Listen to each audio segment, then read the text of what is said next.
Good afternoon, everyone. Good afternoon, everyone. I'm Ken Meyer, Commissioner of the Chicago Department of Business Affairs and Consumer Protection. My preferred pronouns are he, him. Our goal is to help businesses and consumers get the info they need to succeed by sharing advice and stories from Chicago's entrepreneurs. With us today is Channyn Lynne Parker, CEO of Brave Space Alliance. Brave Space Alliance, also known as BSA, is the first Black-led, trans-led LGBTQ plus center located on the south side of Chicago. Big snaps for that, everyone. As we celebrate and recognize Pride Month this June, we will talk about how Brave Space Alliance has created programs and services in partnership with the community. And I just want to say on a personal note, this is my last Empower Hour, as Stella mentioned, I've had a beautiful 30-year career here in City Hall, but really as a member of the LGBTQ community myself, and as one of the very few members of the community serving as a department head, this is an enormous honor that actually I'm leaving during the funnest month in my community, June, but actually every day is a Pride, every month is a Pride month. And also really honored that Channyn has agreed to join us. In my couple of years of doing the Empower Hour, she is absolutely positively the first trans woman that we've interviewed. I hope there's more of that to come. And she and I share a lot of mutual friends within our community. And it's always such an honor and a blessing to be in a room with her. She just brightens up a room anytime she walks in. So with all that, let's begin. Well, hello. How are you? Thank you for I joining. am well. Thank you for having me. I appreciate it. Thank you for having me here. Thank you. So before we get into the questions, tell our webinar attendees a little bit about yourself, Channyn. Oh man, a little bit about myself. Well, as Ken said, I'm Channyn Lynne Parker, she, her pronouns. I'm full of random fun facts, I guess we can say. People used to tell me I had a very Jeopardy-like information type of set. Like I randomly know that Jack and Jill were real people. Just really they really were. Just quirky things like that, right? I've never tasted coffee or beer. That amazes people. Um, but but more intimately, I believe that without restoration, there can be no justice. I'm a firm believer that justice restores. I began this work accidentally, if you will, way back when, although I don't necessarily believe in accidents. I only believe in divine appointment and providence. I'm told I make a very good gumbo and macaroni and cheese. And also to ancestral lineage is deeply important to me. My family on both sides keep thorough record of oral and documented history. On my paternal mother's side, I'm able to name all of my grandparents going back to the Revolutionary War. Well, a little bit before them. Yeah. So that's a little bit about me amongst many other things. So yes, that's who I am.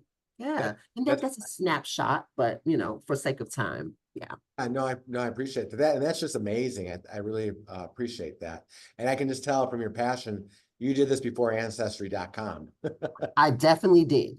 Yes. Before ancestry.com. That's real work. That's a lot of interviewing people. Yes. Archives. That's very powerful. Yes. Why don't you tell our listeners and viewers today, share a little bit about the mission of Brave Space Alliance, Sure. some of the programming and servicing Mm-hmm. services you offer for the LGBTQ plus community, and kind of just start from like ground up and just really what the mission is, Of course. how vital and how important it is. Yeah, of course. So Brave Space Alliance is dedicated to creating affirming and culturally competent services for the LGBTQ community, but we like to say TLBGQ community because we lead with the T. The reason being is because we find that trans-identified people are the most marginalized and oftentimes are the most left out of the LGBTQ community. We have a particular emphasis on individuals who live on the city's south and west sides, and even more granularly, Black folks. Again, when we think about the intersections of those identities, we are talking about individuals who have been left out of racial equity and justice. And then couple that with identity and orientation, oh my goodness, you have a real powder keg. So what we do is we provide essential needs services in the forms of 4 pillars of dignity: health, housing, food, and identity. We provide health through our behavioral health and mental health programming. We provide housing through our housing readiness programming. We provide food through our food pantry. We provide identity services through our image empowerment program, which gives folks access to haircuts, beauty services. We also have a clothing closet as well. So we really do an array of services that are all meant to be rooted in dignity. And we also have a drop-in as well. So Brave Space believes in providing community, providing access to all of the things that you and I have access to based off of our ability to have income, employment, a social support system, and all those things. And lastly, as our name says, Brave Space, we don't know if there is truly ever a such thing as a safe space. When we look at the climate of our world today, we know that things can be scary. And every day it requires each and every one of us, you and me included, viewer, to be brave when we step out into this world. We can believe that we're safe when we put on our alarms and lock our car doors and so on and so forth. But at any given moment, anything could happen. So all we can do is lean on being brave in this world. So that's what we do here. We give people a space to be intentionally brave, to determine what they need so they can get out there in that world and build up their stability and be that person that they envision themselves to be. That's powerful, powerful work. Really, really important work. So for some of our viewers and listeners, I just want to explain that running a nonprofit is very similar to running a small business in terms of operations, staffing, marketing needs, and much more. It's particularly smaller nonprofits are just doing this great, great work. How does Brave Space Alliance ensure its programming is relevant and reliable to the people it serves and to its stakeholders? That is a fantastic question. I think like with any business, you have to audit community needs, right? Trends change, and what made your business or a concept or idea or startup successful in the beginning doesn't mean that that's something that's going to be evergreen and it's going to maintain the success. So you've always got to remain nimble in a sense and always think of the fact that status quo changes, you know? So we audit community needs through various platforms, like holding virtual meetings is one way that we do it. Social media, we host town halls, right? We want to hear the feedback from our community to know, are we meeting the needs? Are we getting this thing right? And if we are not, please tell us how. We kind of go with the same approach as one would with Yelp or anything else, right? Like customer service is paramount. A lot of times when we think about nonprofit, we only focus on service, but we forget that our stakeholders are our customers. So we need to be acutely aware of what their needs are in order to provide those things and keep ourselves relevant, right? Also, too, we stay aware of the trends that are happening within the community and the political landscape as well. That's also really important, is that there comes a time where you have to adapt your programmatic strategies accordingly. Again, the same with any business, right? I mean, I don't know, somebody back in the day thought that black licorice was all the rage. And, I imagine if Brock stayed focusing on black licorice, they'd be out of business. Right. So it's the same thing. Stay nimble, stay acutely aware of what your consumers are saying. And do you have allies and similar organizations across other states? Yes, we do have, you said, do we have allies and similar organizations across the states? We do. We absolutely do. We find that across the, Not, I'm not just sorry? not just in Illinois, but across the country. Oh, across the country. Yes. Thank you for clarifying. Oh, 100%. We absolutely do. Brave Space is a national model for Okay. a lot of organizations to, build their own infrastructures. So yes, we 100% do. We're always looking for more allies, but yes, absolutely. Because again, you want to hear the trends about what are happening in other places across the country as well to help inform your best practices. And I imagine if you're on some of those national calls, Yeah. people might be like envious of you for being in Illinois, which we all have a lot of work to do, but man, we are the state of Illinois and just our views are just so much further ahead. You're right. Probably a lot of your partners in the South, frankly. We are. We are. I jokingly, quasi jokingly call Illinois the California of the Midwest. I mean, we're very fortunate here. A lot of things that the country is in flux about, we're insulated from. But folks have to kind of remember that's very tenuous and that can easily go away. So Yeah, we have to stay acutely aware and very vigilant about protecting our little island called Illinois. exactly, exactly. So in addition to being the CEO of Mhm. Space Alliance, you also serve as a commissioner for the Commission on Hate Crimes and Discrimination. So hold Mhm. on. Many entrepreneurs and nonprofit leaders find themselves wearing multiple hats. Yes. How you balance that position and your position with Brave Space Alliance? It tickles me that when I hear people call me Commissioner Parker, I'm like, oh my God, that's me. That's the funniest thing to me to this day. Um, that's a great question, Kim. I see it as an extension of my work at BSA, number one. Huh? Both roles focus on promoting justice, equity, and support for marginalized communities. Working on the commission just allows me to do it, I would say, on a broader scale. But again, it keeps me acutely aware of what is happening. So that way I can apply those things to ensure my organization is able to meet the need. By aligning the missions of both the commission and BSA, I'm able to I would say leverage the resources of both positions. One of the things that I think I've done in terms of being able to balance is being able to create a cohesive strategy to address things like hate crimes and discrimination while furthering the goals of Brave Space Alliance.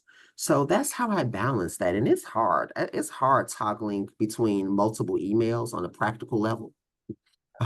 Remembering, oh my God, I got to answer this one. I've got to do that. It's challenging, but it's worth the challenge. I'll tell you that. It is worth it. That's great. Yeah. Thanks. Brave Space Alliance recently announced a partnership with the University of Chicago for behavioral health. Tell us a little bit more about that partnership and how did it even come about? That's a great question. Hmm.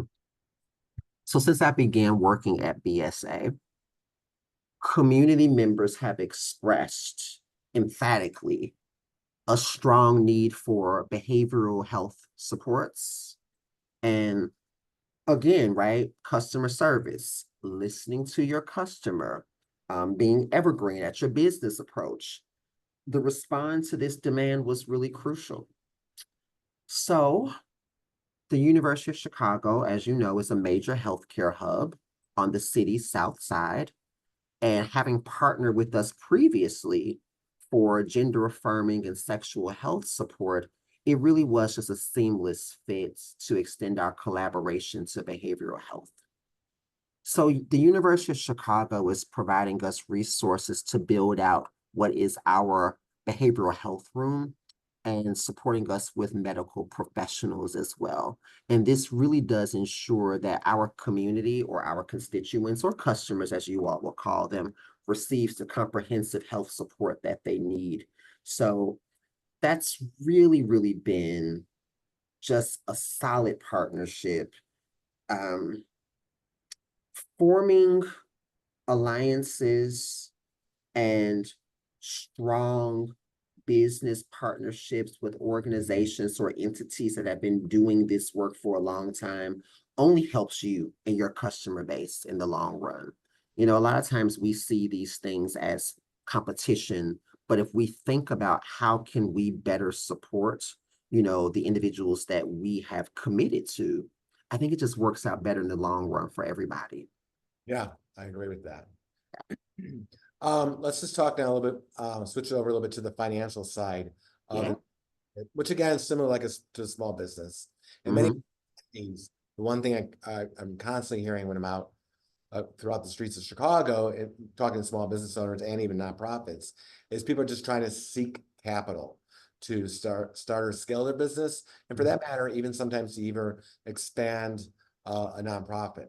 Can you share some advice on this business aspect, especially given your finance background? Yeah, wow. I'm going to give you some quick and dirty advice that my mother gave me that may not feel relevant to this question because I'm going to get to the answer. But for the younger people on here, tell you something my mother told me. My mother is a finance person too. She said, Channyn, your generation of people worry about dying young. She said, Channyn, you may live to be very, very old. She said, and are you prepared to be 100? Save and invest your money as if you're going to be 100. She was like, because you may need it. Just some helpful advice from my mother. But going back to the question and in the nonprofit world, there's oftentimes a hyper focus on the need that fuels our desire to do the work in the first place, which is noble, which is great. But I also find in nonprofit that we lack in the area of entrepreneurship and creating a sound revenue model. So creating a revenue model in nonprofits can be tough because there's so many legal pieces around, can we be an LLC as well as a 501c3? Is it unethical? Does it dilute the mission if we sell t-shirts on the side? Like, you know, what do we do? But the reality is that there's only so much pots of funding that one can approach. You know, we're all vying for this funding to support the community that we know is so in need. So this is why anyone who's interested in this work has to make fundraising their best friend. Yeah. You know, you've got to fundraise, you know, you've got to figure out what your capital model is going to be. You've got to figure out the lane that you want to focus on and get hyper focused on it, because again, going all over the place, it's just not good for funding fidelity. Also too, I'll say much of our ability to focus on the business aspects of the work, to me, is hindered by the lack of access to information, okay? And thought partnership. Oftentimes, and this is from my experience, small nonprofits are led by people of color or centered people of color, lack thought partnership that develop this train of thought. And I think that that's something that is really important to have in terms of equitability and access. It's so essential to seek out resources, mentorship, networking opportunities to build a sustainable financial model. I feel like I said a lot. I hope I answered that question. That's really good. And for you, do you also raise money through grants? Are there grants that? Yes, we absolutely do. Yeah, we have to. We have to um, you know, be very, very, very aware of what grants are current, what grants are actually in alignment with our mission, with what our focus is, you know. It's about really getting to know who your program officers are, getting to know, your elected officials is really important, right? Knowing when budget season is, all of those things that we have a tendency to not think about as we approach leadership. Knowing how to do a budget, you know, those are really, really important, very important, because the sexy work is always there about providing the goods and the needs and the feel good, but you're not going to be able to do any of that if you don't have the financial acumen to sustain an organization. And the staff that are good And at. that's, oh my goodness, people got to get paid. Yeah. Yeah. Um, Let me switch topics a little bit to some of our other partners, and that is BACP has a partnership with over 70 neighborhood business development centers, such as Yeah. our chambers of commerce. Have you worked with any of them? And if so, which ones? And kind of explain to the audience a little bit how they're able to help network, help just guide us through that process. A great question. So I have worked with the Hyde Park Chamber of Commerce, which has been really great. Getting Brave Space Alliance involved in the Hyde Park business ecosystem has been really fantastic. Sometimes when we live in our little microcosms, aka our jobs, our businesses, we assume everybody knows who we are. And there are people who absolutely don't. There's people who didn't even know that we existed. So for us, it was important to get to know who our neighbors in Hyde Park are because that broadens opportunities in many areas, right? And two, it increases your opportunities for individuals to advocate for you. Because even though Brave Space is an organization that provides services, we are a business. In the past, I've worked with the LGBTQ Chamber of Commerce as well, which was a really great partnership to work with other LGBTQ business owners and other individuals who are also leading businesses and other, nonprofit and organizations as well. Because also, too, within those ecosystems are individuals who can potentially help you, right? They can help you to give thought partnership. They also can offer services to you that you may, not have known about. These partnerships have helped organizations like Brave Space Alliance by providing networking opportunities, access to resources, and just a platform in general to amplify our mission and services. Yeah, that's great. Appreciate Yeah. that. Um, well, let's talk about some of your accolades. You've received several awards, including the 2019 Equality Illinois prestigious Humanitarian Freedom Award. Mhm. But I also know you've received many others. Uh, Mhm. Showcase your trophy wall there. Oh, Um, yeah. There we go. There's some of them. Yeah. what does such recognition mean to you? Not only to yourself, from your peers, but also just for the greater good of your organization. That's a great question. Hmm. Well, I think that these awards for me say a few things. One, receiving such recognition serves as possibility modeling. Yeah, It demonstrates that our work is not only necessary, but it's impactful. It is inspiring to others to pursue justice and equity in their communities. I will also say it humbles me and reminds me that Channyn, you're not the only one that's doing this work.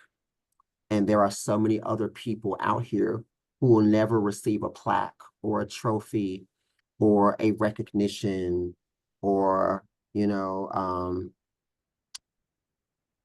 but nonetheless, they're out there doing this work.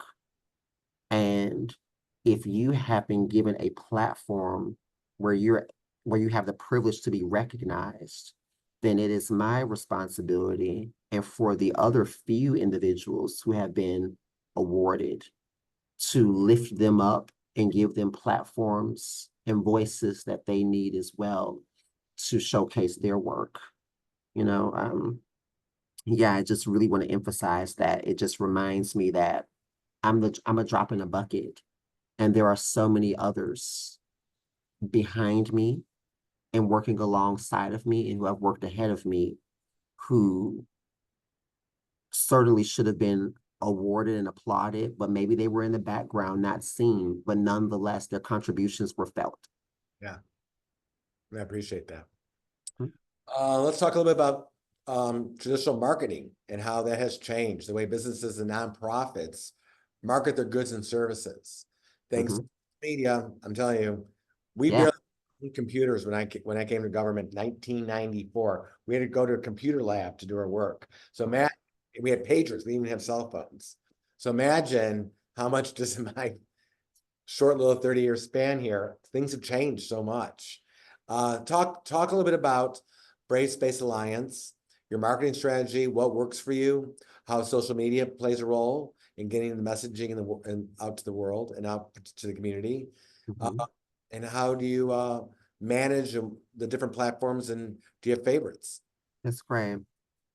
So we sought out the support of a communications consultant, marketing communications consultant, to help us to build out a cohesive strategy, which is centered on internal communications and external communications, but also our ability to amplify our work and to connect with our audiences. You know, more narrowly and I guess less complicated, we leverage social media platforms. You know, at this juncture, I think everyone should be leveraging their social media platforms to reach community and to engage them. Instagram Live is a good one. Instagram Live is a platform that I use to have real-time conversations and updates. And I'm gonna tell you, it can be brutal, right? Because trolls are real and people are real, and there's always the opportunity for someone to air out what they feel about you. And you have to have thick skin. You have to have thick skin. But in there, sometimes you hear or you see, well, where is the truth of the matter in this? And you figure out how to respond to it. You know, LinkedIn. LinkedIn helps us to connect with professionals and potential partners. That's a great one that we use. And Facebook, right? Facebook is becoming, oh my God, I don't know if you guys remember MySpace, Yeah. but that Facebook is becoming our MySpace at this point. It's kind of like Facebook. People still use that, but yeah, Facebook. It's good for community building, right? It's good for sharing events. Each platform has its strength, and honestly, we tailor our content to maximize engagement and outreach on each one. But internally speaking, we have a cohesive strategy that we use to determine what is the best time of day to actually post. What is the data on these postings? Are they getting the desired effect that we're looking for? There's more of a strategy to social media when it comes to the work that we do than simply just randomly posting. Yep. Yeah, That's kind of like my social media, my marketing team, very strategic. that's Um, right. really helps get the word out. Hmm. It's a nice way for the small business, the nonprofit community to all stay connected just through BACP. Uh, Yes. all right, so our big month here. In June, we honor and recognize Juneteenth and celebrate Pride Month. So earlier this week, on Monday, I went to the Chicago Cubs game at Wrigley Field for their annual Pride celebration night, which is a lot of fun. And Mhm. saw you, my friend, singing the seventh inning stretch. I tell you. What a wonderful way to help spread awareness about Brave Space Alliance. I mean, just in my row, it like instantaneously, like people are like Googling it, looking it up. And I was telling folks that I was interviewing you, and like this got to be like a little bit of a buzz. So talk about marketing for you folks. Mhm. share any additional plans on how Brave Space Alliance plans to celebrate the Pride Month? Well, one, I want to say shout out to my seventh grade teacher, Mr. Cade, my music teacher, for teaching me that song. I haven't thought about Mr. Cade since God was a boy. I don't even know how to remember his name. But when I was up there, I said, oh my God, who would have thought I would remember word from word a song like that? For me, that's obscure because I'm not even I don't even watch things like that. But thank you, Mr. Cade, wherever you are. So in terms of what Brave Space has planned, well, what had planned for Juneteenth, we partnered with three other Black-led organizations, two of them being trans-led, to celebrate Juneteenth, right? And we did so through having a community barbecue. And Oh, it was relaxing and it was powerful because you know something, there is resistance in rest. I yeah. want you all to recognize that. You know, life requires this hustle and bustle and this demandingness of you. But trust me, your rest is also resistance. I want you to recognize that. Ken, you're retiring. Ken is like, I'm resisting by getting out of here. So again, I want you all to own that rest is resistance as well, okay? As far as what Brave Space Alliance has planned in the future for Pride, I'll tell you what we have planned. We have planned reminding our folks that there is an existence of LGBTQ organizations beyond the month of June. Okay. You know, sometimes it can feel like we're like that little box of Christmas ornaments that's in that old hardware cardboard box that you pull out the closet and say, let's decorate the tree. And we don't want to be the pride tree toppers, right? We want you to remember us in July and August and September. So we're focusing on beyond pride events. How do we maintain allyship and connection and provide equity throughout the year? So those are the things that we're working on. So please, I want you all to stay tuned to us. Um, Go to our web pages, find out some of the events that we have planned, like some cool bar crawls, some other events and opportunities to build connection and space. Like those are some things that we're working on. To go back a little bit, we hosted the Hyde Park Chamber of Commerce in Brave Space actually earlier this month. And it was an awesome event. So we plan on doing more things like that. So please stick around. Good to know. Well, thank you very much for sharing your story with our attendees. Mm-hmm. Here we go. Let's transition a bit. And let's just talk a little bit more about you. Okay. When are when you're not running a nonprofit, what do you do to relax? Man, I ride my bike. Oh, good. I'm an avid bike rider. I live in the Hyde Park area, like in the 50s, 59, 60th. Yeah. And I will ride my bike all the way to Navy Pier. Now, the thing is that I have to remind myself, well, Shannon, now you got to get back. So, right? You Also, know? the way the wind's blowing, right? Because sometimes you Yes. really fast, Yeah. it's like twice the energy to get back. Right. It's like climbing a tree and then you get up there and say, oh, great, now I got to get down. So yeah, but I ride my bike. I ride my bike. Um, and you know something? Not everything that you do for relaxation has to be like this lofty, zen, elevated thing, right? Like, no, I will sit around and eat junk until my stomach hurts and I regret it in the morning. I do. I watch Netflix. I find the most boring thing on TV to watch to purposely fall asleep on it. That's what I do. That's what I do in my spare time. I recenter myself because this work takes a lot of virtue out of you, and you want to be prepared to fight another day. Is there a Netflix Pride Month special that for those who may not know as much about we do, or the history and where we come from, that you recommend? Oh gosh, I wish I would have thought about this ahead of time. There is this one Netflix series that came out. I just can't think of the name of it. I'm gonna Google it before I get off of here, and I'm gonna give it to you all. But yes, you definitely should watch it. But if you haven't, catch up with Pose. Watch Pose.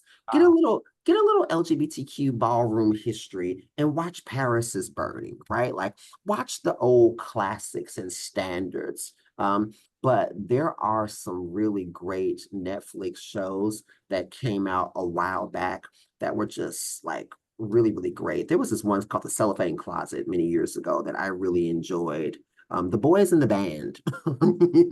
There's a lot of good stuff out there, y'all. It really is.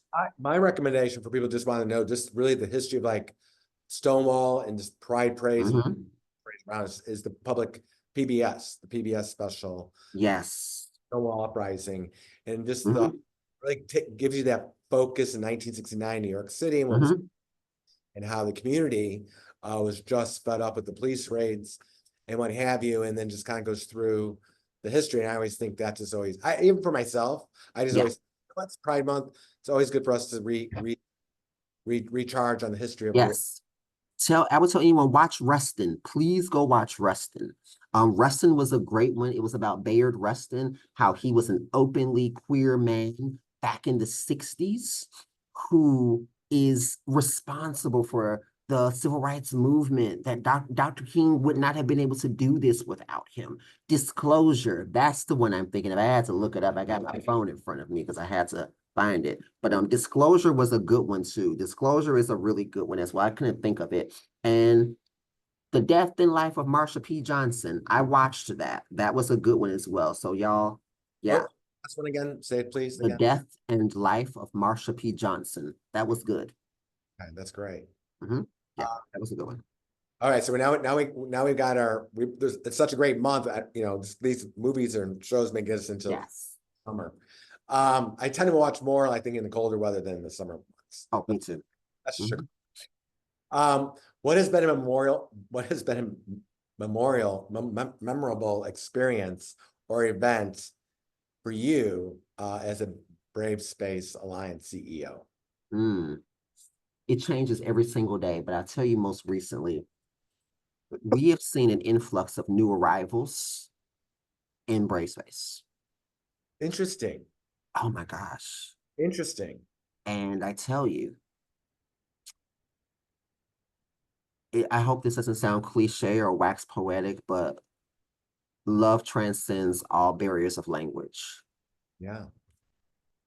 And man, to see individuals who were brave enough to come here not knowing where they were being dropped off at, how they were going to survive, and for them to find out about this little niche organization filled with Black, queer, trans folks, serving them in a way that's affirming and dignified, is just transformative. You know, um, to get a fist pound from somebody and knowing that there's a language barrier, but you see each other, you know, you see each other through your body language, through the smiles, through the dancing of the eyes, and all those things was so impactful. And to see them tell their networks and their communities, and then to see Afro Venezuelan and Colombian trans women come up.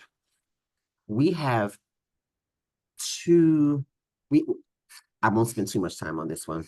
Um, so Oh, you're doing good. Keep going. on the way to the States, there were two gay men um coming to the country who found each other on their journey.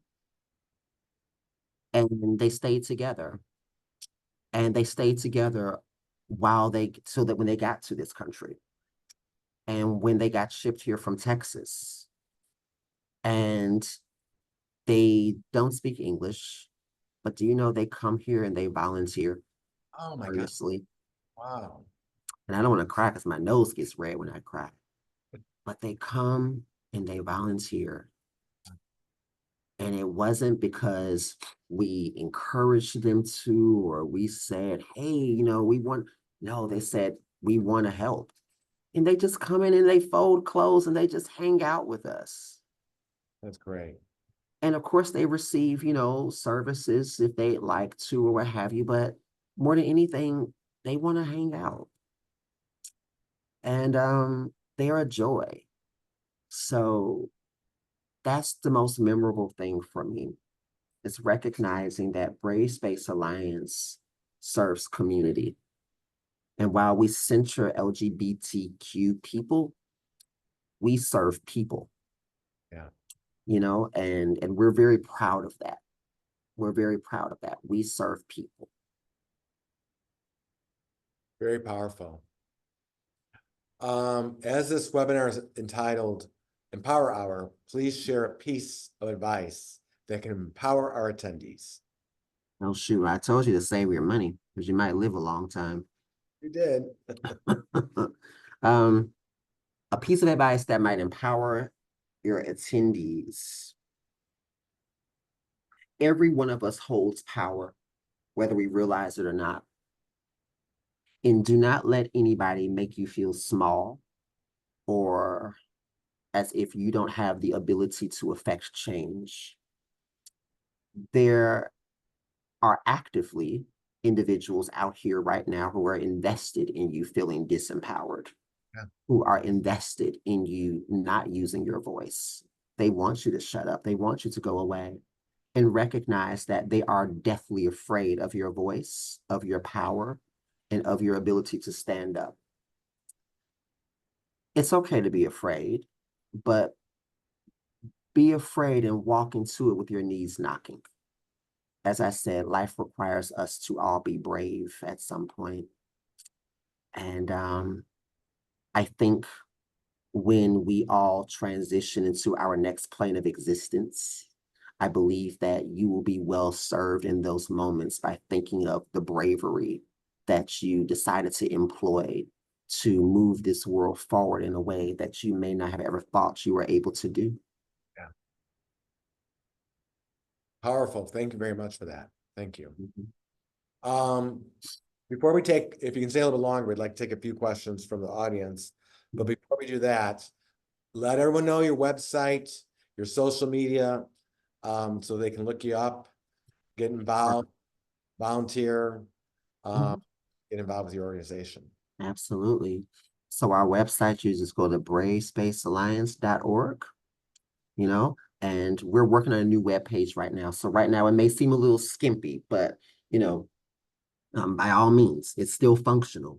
Yeah. It's not fully representative of the organization right now because we are transitioning platforms, but it's definitely functional.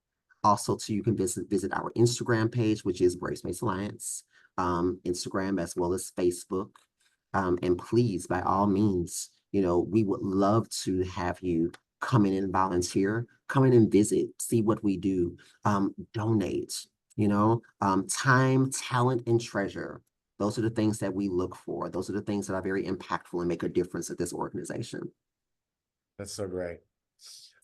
Thank you so much. I really, what an inspirational conversation. And Ella, I just want to check in with you, see if we have any questions that people have piped in on. Yes, we have some questions. Before I get into that, Ms. Parker, you are right. Rustin is an amazing movie. I learned an awful Yes. lot watching that movie. I was like, Yes, oh, I didn't know that. I just felt it made me look at things totally different. that's right. That's right. Totally Yes. different. Yep. Mm-hmm. So our first question, so informational. Thank you for your honesty and transparency regarding the topics that you guys went over today. Can you please speak a little bit about board engagement? Oh, that is a fantastic question. If you have any answers, tell me. No, so board engagement. Board engagement is really important because if you think about it, one, when you're in a leadership role, your board, you are their one employee. That's one thing. And two, oftentimes our board is very enthusiastic about supporting the mission, but oftentimes don't fully know how because they typically come from industries that may not necessarily align with what you do, but there is some synergy there.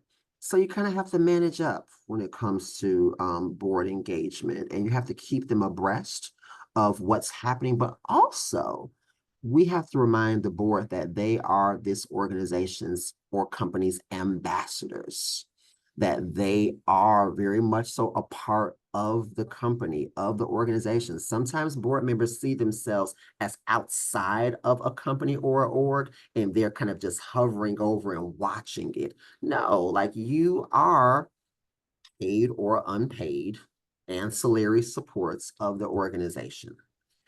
So, it's just really important when you engage your board to be very direct, to be very succinct, to ask questions about, to ask them questions, but also I like to tell my board, here are the things that are keeping me up at night. Here are the areas that I would like your influence in. And here are the areas where it may not be helpful to me, right? So again, just really being direct, open, honest, actively listening, but really being intentional about engaging your board with what your needs are, what the organization's needs are, what their role is and is not. And yeah, supporting them in being engaged and, moving them on to the next levels, wherever that may be. I hope I answered your question. Great. Another question, Stella? Question. How do you decide which organizations that you partner with? That is a What is great the deciding factor? question. So it may seem like a natural thought to say you want an organization or a company that mirrors you. You actually don't, because too much of the same thing kind of gets pointless, right? I mean, if I make gumbo and you make gumbo, well, what's the point? I may need somebody who says, well, I make bread. Great. Now we can have someone that dips the bread into the gumbo and it creates a better dish. So instead of something that mirrors, I look for synergy. I form strategic partnerships by identifying a partner that is in alignment with our core focus, which may be social equity. But may approach social equity in a way that is a bit different from ours. And how can we leverage our synergies to complement one another to meet a larger goal? So that's how I approach partnerships. I'm not looking for people who do the same things. I'm looking for individuals who can benefit from what we do and what you do and come together and create something beautiful um, in support of our like missions. I hope that helped. That's great. Thank you. Last question. How do you ensure staff training is circled around your mission? That is fantastic. What I do is I make sure that I bring in consultants and other folks who have expertise in that area to actually keep them fresh and abreast of trends that will help them to move on to other opportunities.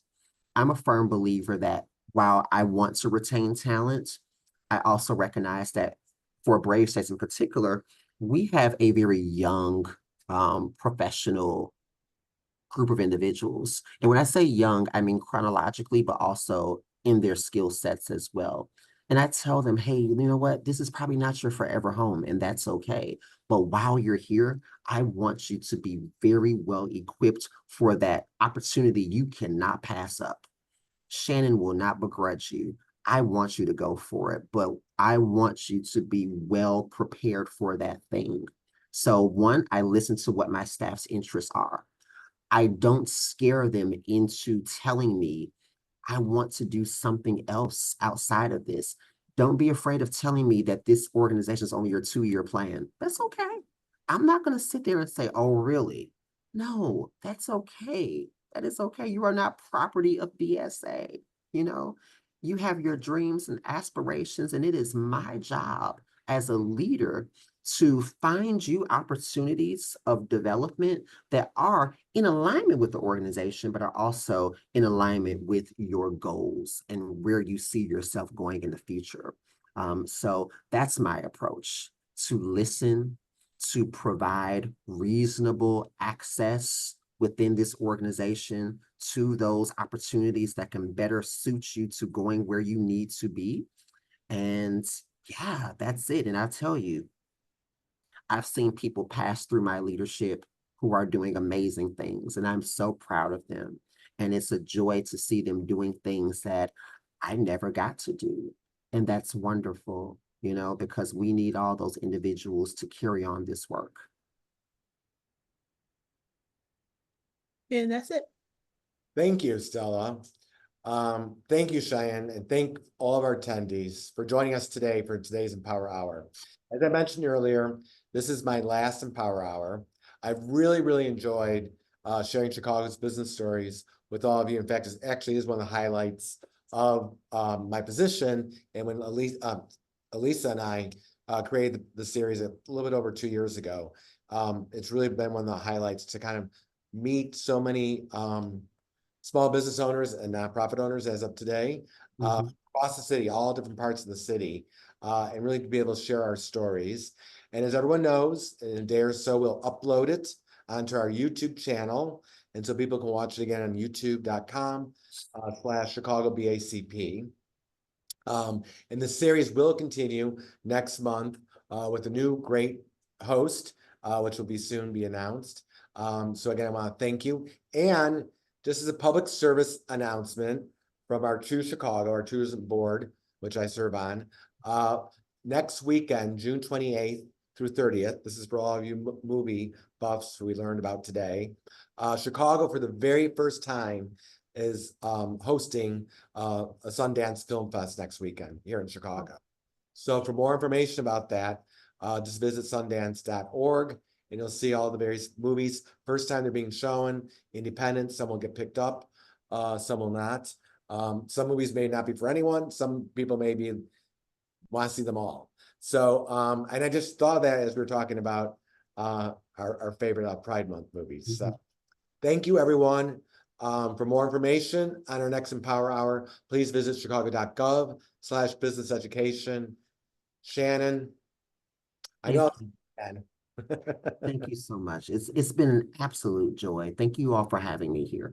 Thank you so much. Everyone have a great day. Enjoy this beautiful weather. Thank you. Go for a bike ride. Yes, that's right. Bye-bye, everyone. Bye-bye.